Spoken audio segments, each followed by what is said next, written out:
तो सभी भाइयों को मेरी तरफ से जय श्री राम। उम्मीद करता हूँ सभी लोग एकदम बढ़िया होंगे और वेल आगे भी बढ़िया ही रहना। तो चलो यार, बिना ज्यादा देरी करे अपने एपिसोड को जल्दी से स्टार्ट कर लेते हैं। तो अब एपिसोड की स्टार्टिंग होती है जहाँ पर हम देखते हैं डोमिनेटर मोस्टर अपना काफी ज्यादा डार्क ऑरा रिलीज कर रहा होता है और उस मोस्टर को ऐसे देखने के बाद तो उसके खुद के गार्ड्स भी बहुत ज्यादा शॉक हो जाते हैं। डैम इट, जो डोमिनेटर मोस्टर है वो कम्प्लीटली पागल हो चुका है, बिल्कुल उस टाइम की तरह। एंड तभी इतना बोलने के साथ ही गार्ड नोटिस करते हैं कि डोमिनेटर मोस्टर का ओरा उन सभी पर अटैक कर चुका है और वो एक एक कर सभी को खत्म करने लगा है। और यहाँ तक कि मोस्टर का ओरा ज़ोहोई के पास तक आने लगता है, जिस चीज को देखते हुए फ्रांसिस जल्दी आगे बढ़कर बोलता है, फादर मैं आपको सेव कर लूंगा। एंड इतना बोलने के साथ फ्रांसिस अपनी सोर्ड से एक काफी ज्यादा पावरफुल स्लैश लगाता है, जिसकी वजह से शील्ड टूट जाती है और ज़ोहोई वहां से बाहर आ जाते हैं। जिसके बाद फिर फ्रांसिस ज़ोहोई से पूछता है, ये काफी ज्यादा अजीब है, आखिरकार ईस्टर्न सी डोमिनेटर अचानक से पागल क्यों हो गया है? क्या ये इस वजह से हुआ है क्योंकि मेरे अटैक से उसके सर पर लगे हुए पुराने घाव खुल चुके हैं? जिस पर फिर ज़ोहोई जवाब देते हुए बोलते हैं, शायद ऐसा हो सकता है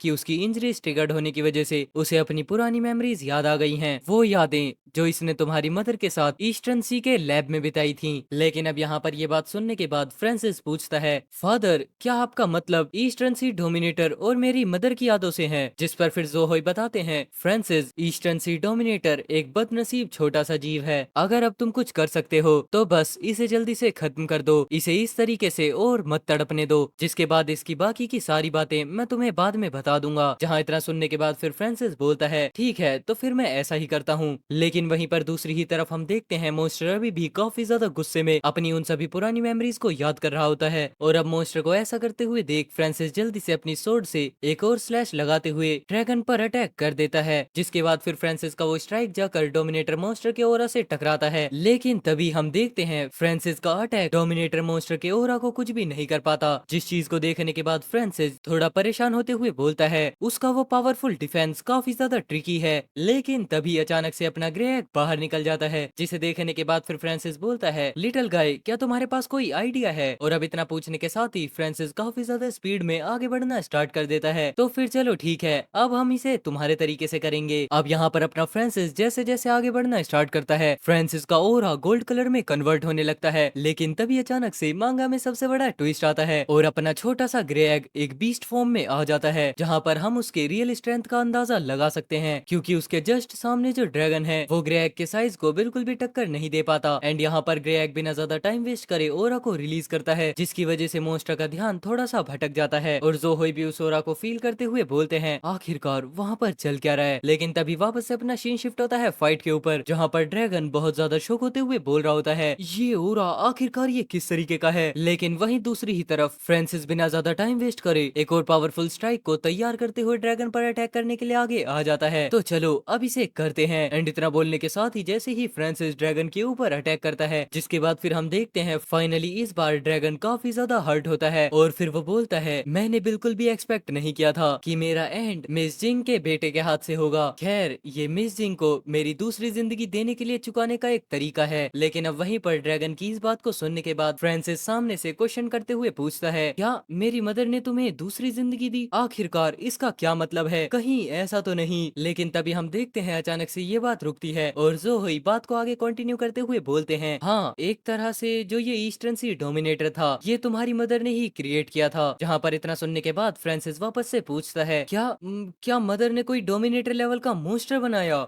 ये तो बिल्कुल नामुमकिन है, आखिरकार मदर ऐसा कैसे कर सकती हैं? कहीं ऐसा तो नहीं कि उस टाइम पर ईस्टर्न सी मोस्टर्स के झुंड का वो सच कहीं न कहीं मदर से जुड़ा हुआ है? पर वहीं पर इस बात को सुनने के बाद ज़ोहोई जल्दी से बोलते हैं, छोटे फ्रांसिस थोड़ा शांत हो जाओ, उस टाइम के ईस्टर्न सी मोस्टर्स का वो झुंड का सच ऐसा नहीं है जैसा कि तुम सोच रहे हो। असल में उस दिन का सच तुम्हारे अंदाजे से भी कहीं ज्यादा खौफनाक है। जहाँ इतना बोलने के साथ ही एक पास्ट मेमोरी स्टार्ट होती है और कोई चिल्लाते हुए बोलता है, देखो मैंने अपनी रिसर्च के अंदर ब्रेक थ्रू कर लिया है। और तभी हमें दिखाया जाता है एक छोटा सा एग जो कि हैच होना स्टार्ट हो चुका है। जिसके बाद फिर अपने फ्रांसिस की मदर उस एग के अंदर से निकलने वाले उस छोटे से मोस्टर को देखते हुए बोलती है, मैंने सक्सेसफुली एक डोमिनेटर लेवल मोस्टर के एग को हैच करा है। ट्विन बॉयज का ये डाटा बाकी के सभी एरियाज में काफी ज्यादा स्टेबल है क्योंकि ये बिल्कुल भी वॉयलेंट नहीं है। शायद से लगता है कि मेरी रिसर्च अब सक्सेसफुल होने वाली है। अब जल्दी ही ह्यूमंस भी उन रैम्पेजिंग आर्मीज मॉन्स्टर से आराम से फाइट कर पाएंगे। जहाँ इतना सुनने के बाद फ्रांसिस के फादर फ्रांसिस की मदर को सपोर्ट करते हुए बोलते हैं, जिंग मुझे यकीन है कि तुम ये कर पाओगी और इसी की वजह से ही उस दिन दुनिया में शांति वापस आ जाएगी। लेकिन तभी फिर प्रेजेंट में जो हुई फ्रांसिस से बोलते हैं, हालांकि जो हमारी वो रिसर्च का ब्रेक थ्रू था वो न्यूज के अंदर काफी रैपिडली स्प्रेड होने लगा। एंड सीन तभी वापस से पास्ट में आता है, जहाँ पर हम देखते हैं एक पर्सन आते हुए बोलता है, जिंग बहुत अच्छे, तुम सच में मेरी जीनियस बहन कहलाने के लायक हो, तुम अब अपनी इस रिसर्च को हमारी शेंग फैमिली को हैंड ओवर कर सकती हो। लेकिन वहीं पर उस पर्सन की बात सुनने के बाद फ्रांसिस की मदर इस चीज से डिसएग्री करते हुए बोलती हैं, मुझे माफ करना ब्रदर, लेकिन मैं अपनी इस रिसर्च के आउटकम को तुम्हें हैंडल नहीं कर पाऊंगी, क्योंकि ये जो रिजल्ट है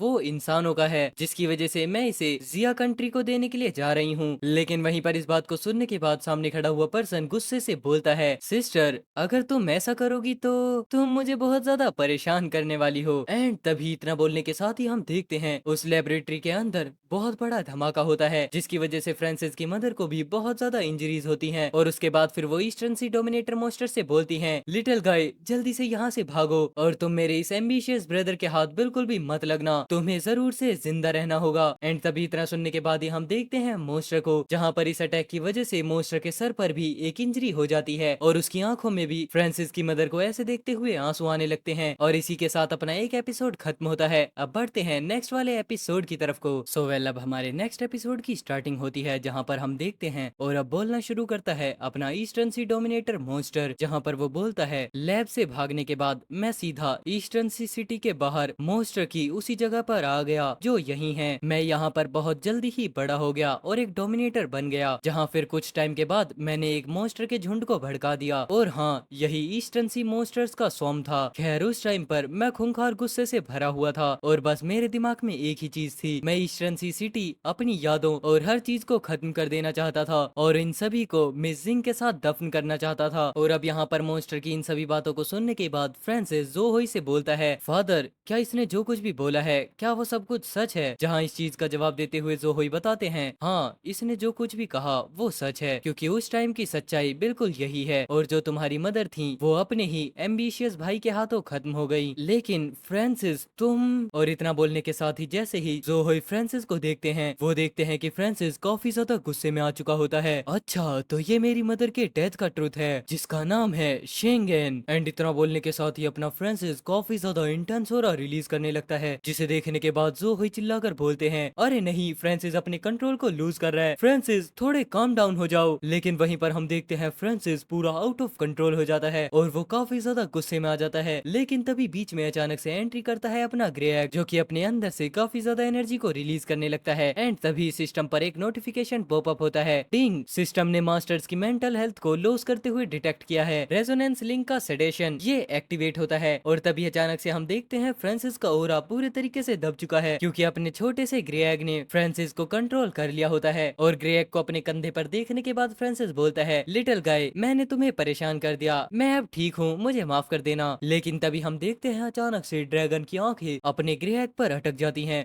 ये ऑरा ये है। और तभी उसके बाद फिर वो मन में सोचते हुए बोलता है, मैं समझ गया, मुझे फ्रांसिस के अंदर हमेशा एक कमाल का ऑरा महसूस होता है, तो इसका कारण यही है। जिसके बाद फिर वो फ्रांसिस से बोलता भी है, फ्रांसिस मेरे लिए ये सुकून की बात है कि मेरा अंत तुम्हारे हाथों से हुआ, लेकिन अगर अब तुम सच जान चुके हो तो अब तुम्हें मिस जिंग का बदला लेना होगा और तुम्हारी इस बदला लेने की लड़ाई में मैं भी कुछ कंट्रीब्यूट करूंगा। खैर ये मेरी लास्ट पावर है जो कि उसके रियल ओनर के पास रिटर्न आ चुकी है। आखिरकार हम सभी डोमिनेटर्स का जन्म तो उसी एक की वजह से हुआ है। एंड इतना बोलने के साथ फिर यहाँ पर डोमिनेटर मॉन्स्टर अपनी काफी ज्यादा पावर को इकट्ठा करने लगता है और वो डायरेक्टली फ्रांसिस और ग्रेग को उस पावर को दे देता है। जिसके बाद हम देखते हैं अचानक डोमिनेटर मॉन्स्टर भी वहाँ से डिसअपियर हो जाता है, जिसे देखने के बाद फ्रांसिस बोलता है, ईस्टर्न सी डोमिनेटर क्या ये खत्म हो गया? चलो फादर अब हम चलते हैं। लेकिन फिर तभी हम देखते हैं फिर यहाँ पर जोहोई फ्रांसिस को कुछ बताने लगते हैं, लिटिल फ्रांसिस शेंग फैमिली 3 बड़ी वॉरगॉड फैमिलीज में से एक है और उनके पास बहुत ज्यादा पावर है। तुम भी अभी सच में काफी ज्यादा पावरफुल हो, लेकिन आखिर में तुम्हारा मुकाबला बहुत ज्यादा लोगों से है, जिसकी वजह से तुम्हारी मदर के बदले को हमें अच्छे से प्लान करना होगा और इसी वजह से तुम्हें जोश में आकर उस इंपीरियल कैपिटल पर नहीं जाना चाहिए। एंड अब यहाँ पर इस बात को सुनने के बाद फिर फ्रांसिस भी बोलता है, नहीं मैं कुछ टाइम के लिए इंपीरियल कैपिटल नहीं जा रहा हूँ, क्योंकि इंपीरियल कैपिटल जाने से पहले मुझे कहीं और भी जाना है। लेकिन अब वहीं पर फ्रांसिस की इन सभी बातों को सुनने के बाद जोहोई थोड़े स्माइल करते हुए मन में बोलते हैं, आखिरकार ये लड़का लड़का नफरत में अंधा नहीं हुआ है। ये सच में बहुत अच्छा है। और इतना बोलने के साथ ही अपना सीन शिफ्ट होता है जिनहाई सिटी के ऊपर, जहाँ पर हम देखते हैं काफी ज्यादा बारिश पड़ रही होती है और फ्रांसिस और जोहोई एक जगह पर आकर रुक चुके होते हैं। जिसके बाद फिर फ्रांसिस बोलता है, क्या ये वही एड्रेस है जो कि उस लड़के ने हमें दिया था? खैर ये बहुत अजीब है क्योंकि ये जगह हमेशा से मेरे लिए बिल्कुल अजनबी है, तो फिर भी मुझे ये इतनी ज्यादा फेमिलियर क्यों लगती है? एंड इतना बोलने के साथ ही अपना फ्रांसिस उस जगह के अंदर आ जाता है। जिसके बाद फिर पीछे से जोहोई पूछते हैं, लिटिल फ्रांसिस तुम यहाँ क्यों आए हो?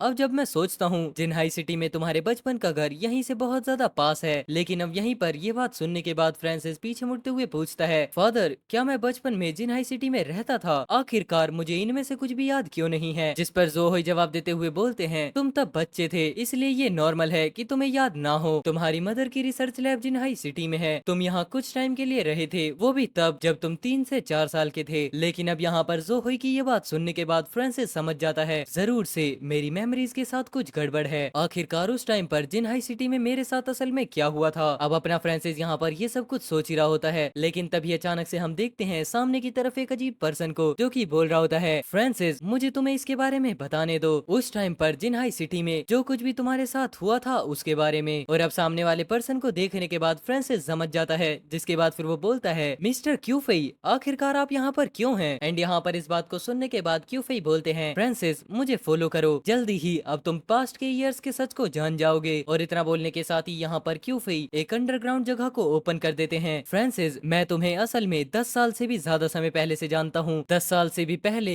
मैं जोउ शिनसान के उस ग्रुप का एक किलर था और मुझे मू फैमिली के मास्टर ने मू शानजाओ को खत्म करने का एक ऑर्डर दिया था। खैर वो अटैक पूरे तरीके से नाकाम रहा और मैं बुरे तरीके से घायल होकर वहाँ से भाग गया था। मुझे लगा था कि मैं वहीं पर खत्म होने वाला हूँ, लेकिन इस चीज की उम्मीद मैंने कभी भी नहीं की थी कि तुम्हारी मदर मुझे बचा लेंगी। और मिस जैंग की मेरी जान बचाने के एहसान चुकाने के लिए मैं तुम्हारे साथ रुक गया ताकि मैं तुम्हें प्रोटेक्ट कर सकूं, जो कि तब एक छोटा सा बच्चा था। खैर मैंने तब सोचा था कि उसके बाद मैं तुम्हारा हमेशा बॉडीगार्ड बनकर रहूंगा और एक दूसरी आइडेंटिटी के साथ जिंदगी जी लूंगा। जिसके बाद फिर हम देखते हैं क्यूफई एक और पर्सन की बातों को याद करने लगते हैं, जहाँ पर उस पर्सन ने बोला था, मैंने ये एक्सपेक्ट नहीं किया था कि तुम नाकाम होने के बाद इत्तेफाक से प्रोफेसर जिंग सैंग के बेटे के ही बॉडीगार्ड बन जाओगे। बिल्कुल सही टाइम पर मेरे पास तुम्हारे लिए एक नया मिशन है और अब तुम ऑर्गेनाइजेशन को धोखा देने के बारे में सोचना भी मत, वरना तुम जानते ही हो कि आखिरकार क्या होगा। एंड इसी के साथ यहाँ पर पास्ट मेमोरी पूरे तरीके से खत्म होती है और क्यूफई फ्रांसिस को एक और नई जगह पर लेकर आ जाते हैं। जिस जगह को देखने के बाद फ्रांसिस बोलता है, क्यूफई क्या तुम्हारा वो मिशन मुझसे जुड़ा हुआ था और क्या तभी से